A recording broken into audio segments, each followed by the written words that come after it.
At the root of it, I think of it as a collaboration between artificial intelligence and traditional art making. I've called it portraits of people that don't exist, which is a kind of a play on the onus of the whole thing, which was a website that's called This Person Does Not Exist. I was fascinated. So I immediately dialed it up, and they take a large collection of images, in this case, snapshots of people's faces, and they pit them against a kind of control group. And then they send them through the machine learning algorithm. It's a type of artificial intelligence, machine learning artificial intelligence called. I started doing these quick little portraits of the faces that are brought up on This Person Does Not Exist. I started a growing collection of these things, and it started to become like a daily. I'd do one or two, and then it got me thinking, what else? Like, how else can I apply this? What else can I do with this? And so that's when I really kind of dug into how StyleGANs work.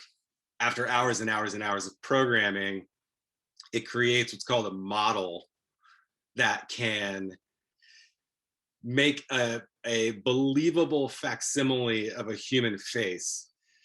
As I started collecting these portraits that I was doing, I started to think, well, what if I built my own model? And I do a number of portraits based on those.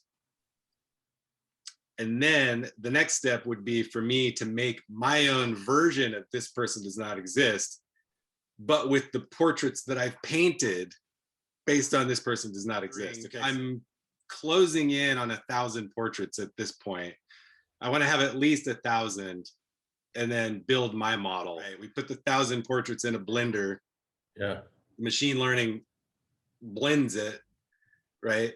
And then through the miracle of modern software, it can then reconfigure those ad infinitum. It builds a new pool from which to draw from. So just like This Person Does Not Exist, every time you hit the refresh, it'll pull up a completely unique new facsimile of a person's face that will never come up again.